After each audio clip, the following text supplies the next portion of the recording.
kasih Anda kembali bersama kami dalam Mutiara Iman, hijrah digital dari scroll malaikat ke zikir yang menenangkan bersama dengan Ustadz Abdul Hamid. Ya. Ustadz, tadi kita ingin mendalami soal adanya fenomena yang cukup ramai di tengah masyarakat kita, mulai dari judi online, ada juga pinjaman online, pornografi, bahkan penyebaran informasi hoax. Apa yang perlu kita lakukan di tengah situasi yang makin mencekam dan makin menekan kita, apalagi di tengah situasi ekonomi hari ini? Sebagai umat Islam, apa yang bisa kita lakukan? Ya, terima kasih. Ini mungkin menjadi kegelisahan banyak orang dan menjadi masalah banyak orang. Kenapa? Karena setiap dari kita pasti memiliki keluarga tentunya, memiliki anak muda, saudara dan sebagainya. Yang tidak sedikit dari mereka mungkin menjadi salah satu korban dari isu-isu yang disebutkan tadi, baik itu berupa judi online, ataupun juga pinjaman online, pornografi dan lain sebagainya. Apa sebenarnya yang bisa kita lakukan sebagai orang Muslim kaitannya dengan hijrah digital ini? Jadi yang pertama yang harus dilakukan adalah kita harus mendudukkan segala sesuatu itu pada tempatnya. Likulli syai'in makanun. Segala sesuatu itu ada tempatnya. Ya, kalau boleh digambarkan seperti kopiah ya tempatnya di kepala, sepatu ya tempatnya di bawah. Kalau kita tidak mendudukkan sesuatu pada tempatnya, maka kita zalim. Dan pasti yang terjadi adalah kerusakan dan kehancuran. Begitu pula dengan perkembangan dunia hari ini.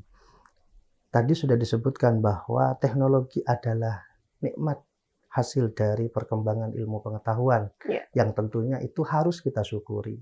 Cara mensyukurinya bagaimana? Ya tentu kita harus bijak di dalam memanfaatkan dan menggunakan teknologi sehingga teknologi itu nanti bisa menjadi alat kita di dalam melakukan segala sesuatu yang bernilai baik di mata Allah Subhanahu wa Ta'ala. Kita tahu dari teknologi kita bisa bersilaturahmi, dari teknologi kita bisa belajar, dari teknologi kita bisa berdakwah. Salah satunya seperti Mutiara Iman ini misalkan. Nah, ketika kita sudah tidak menempatkan teknologi sebagai alat, tapi justru teknologi itu sudah mulai menggerogoti kita, pikiran kita, atau bahkan hati kita, maka di saat itulah kita akan lalai. Kita akan terus menjadi korban algoritma yang sedang viral apa, gitu kan. Wah, muncul di HP kita, main ini, game ini, atau judi ini, dan terus begitu.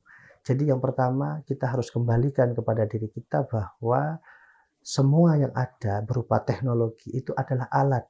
Karena alat, maka kita harus manfaatkan sebaik-baiknya untuk kebaikan, untuk kemanfaatan. Jangan dibalik, justru alat itu yang kemudian mengendalikan kita. Kita menjadi gelisah hanya gara-gara paketan internet kita habis misalkan. Kita menjadi gelisah karena kita tidak terhubung ke internet atau lain sebagainya. Jadi saya rasa kita ini adalah hamba, sebagai seorang hamba, segala waktu yang diberikan oleh Allah kepada kita berupa umur ini harus digunakan semata-mata karena beribadah kepada Allah Subhanahu wa Ta'ala. Wa ma khalaqtul jinna wal insa illa liya'budun. Dan tidak aku ciptakan jin dan manusia itu kecuali hanya untuk beribadah kepada aku.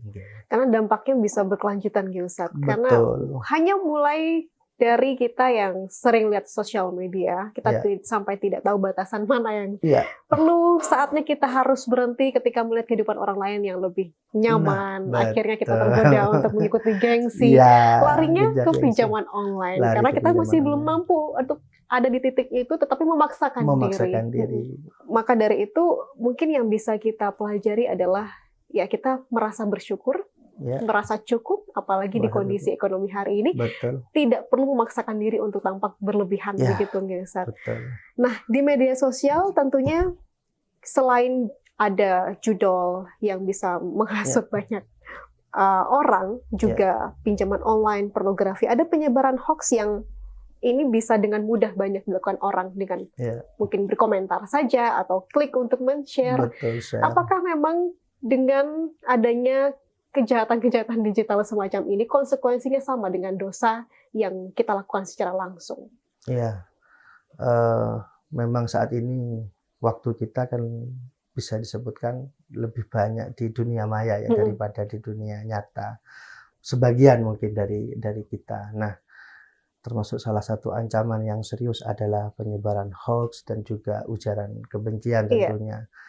Apakah dosanya sama ketika kita men-share satu kabar berita yang belum divalidasi kebenarannya, belum di cross check, belum ditabayuni dengan dosa ghibah misalkan, dosa fitnah dan lain sebagainya.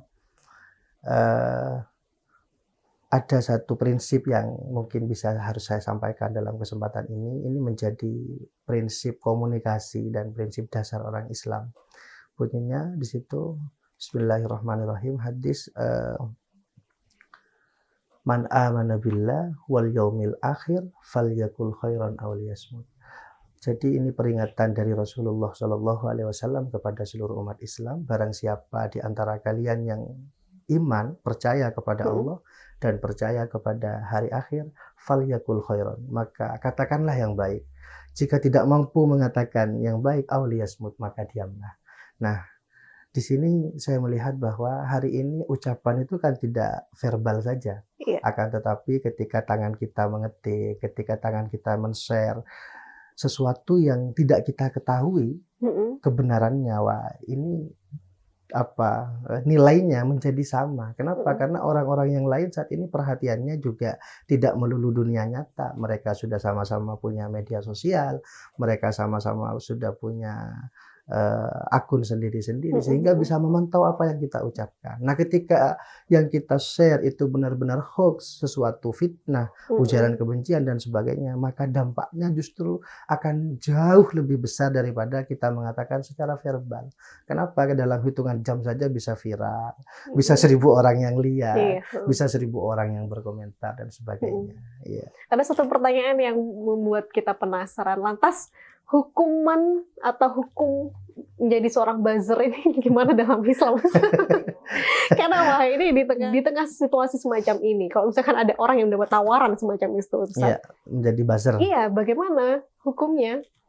Kalau di dalam Islam, jadi Islam itu kan agama yang menjunjung tinggi kemaslahatan bersama, kepentingan umum. Jadi segala sesuatu yang kemudian menjadikan orang lain rugi itu pasti haram. Al-maqasidus syariah. Maksud daripada syariah dalam Islam pertama kan menjaga nyawa, menjaga harta, menjaga kehormatan. Ini semua hukum di dalam Islam pasti merujuknya kepada hal itu.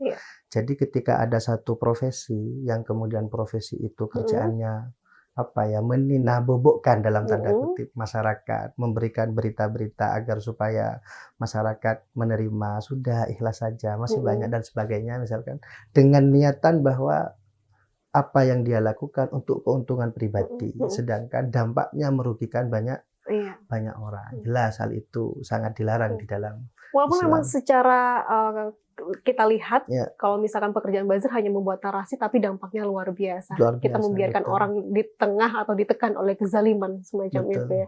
Ini semakin menarik pembahasan kita, Ustaz. Tapi kita akan rehat sejenak terlebih dulu. Saudara jangan kemana-mana, Mutiara Iman akan segera kembali usai jeda.